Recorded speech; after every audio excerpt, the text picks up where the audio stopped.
In the book of Psalms, nestled among songs of lament and praise, lies Psalm 29, a hymn that explodes with the raw power and majesty of God. This psalm stands out as a vivid testament to the awe-inspiring force of the divine, capturing the essence of nature's most powerful elements to convey the might of the Creator. King David, a shepherd who knew the fury of storms and the stillness of silent nights, penned these words.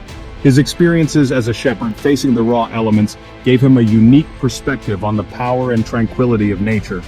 He paints a vivid picture, not of a God who whispers, but of a God who roars.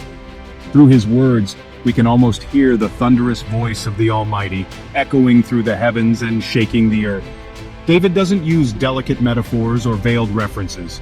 Instead, he chooses imagery that is bold and unmistakable, ensuring that the message of God's power is clear and undeniable. He uses the language of thunder, earthquakes, and mighty cedars crashing to the ground. These are not just natural phenomena, they are symbols of God's immense strength and authority over all creation. He wants us to understand, in no uncertain terms, the awesome, overwhelming power of the God we serve. This power is not distant or abstract. It is present and palpable in the world around us.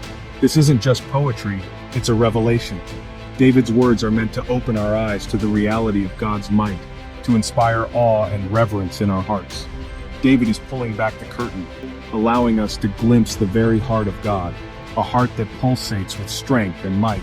Through this psalm, we are invited to witness the divine in its most powerful form. And yet, within this tempest of power, David wants us to find something else: peace. Amidst the roaring thunder and crashing waves, there is a profound sense of calm, a reminder that God's power is also a source of comfort and tranquility for those who seek refuge in Him. David begins by calling on all creation to recognize the Lord's glory. He doesn't just limit his call to humanity, but extends it to all of nature and the cosmos. Every element, every being is summoned to witness and honor the magnificence of the divine. Ascribe to the Lord, you heavenly beings, he says, urging even the celestial entities to give credit where it's due. Ascribe to the Lord glory and strength. This is a call to recognize the unparalleled power and majesty of the Creator. He doesn't just address humans. His call is universal, encompassing all realms of existence.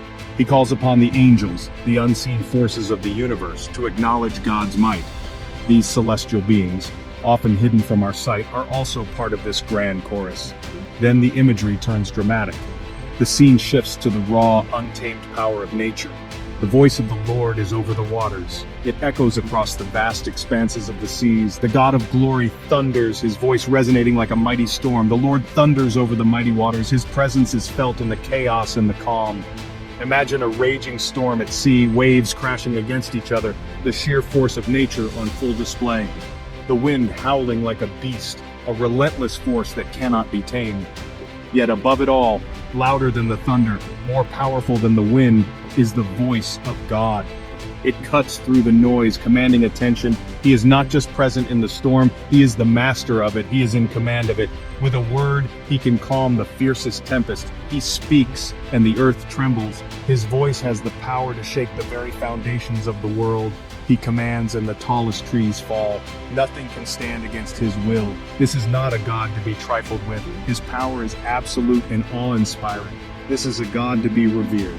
In his presence we find both fear and solace, a reminder of the divine force that governs all. But God's voice is not always a roar. It doesn't always come with thunder and lightning shaking the earth beneath our feet. Sometimes it's a whisper in the silence of our hearts, a gentle murmur that only we can hear when we quiet our minds and open our souls. Sometimes it's the gentle nudge that guides us towards his purpose, a subtle push in the right direction, helping us to make decisions that align with his will. Sometimes it's the still, small voice that speaks peace to our anxieties. It calms the storm within us, bringing a sense of tranquility and assurance. David reminds us that God's power isn't just about spectacular displays of force. It's not always about the grand gestures or the miraculous events. It's about the strength he gives us to face our own storms, the inner fortitude to stand firm in the face of adversity, knowing that we are supported by a higher power.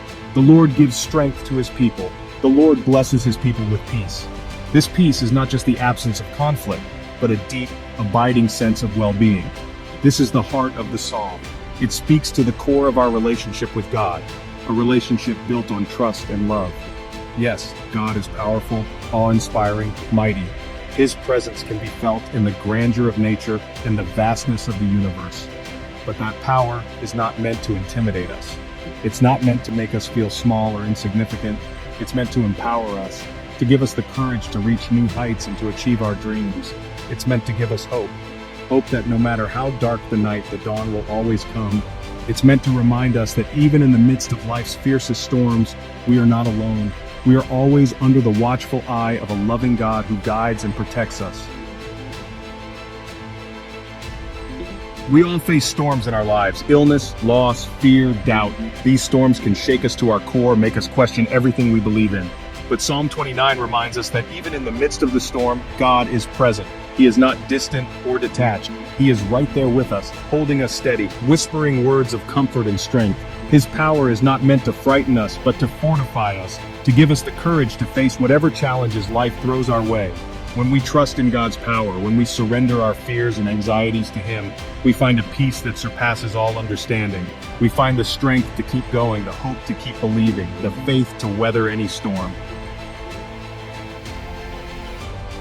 Psalm 29 is more than just a beautiful poem, it's a call to action. It's a reminder that the God who spoke the universe into existence, the God who commands the winds and the waves, is the same God who hears our prayers and sees our tears. He is a God of both power and peace, and He offers both to us freely. All we have to do is ask. So let us go to Him today, not with fear or trepidation, but with hearts full of faith, knowing that He will never leave us nor forsake us, that He will carry us through every storm and lead us to a place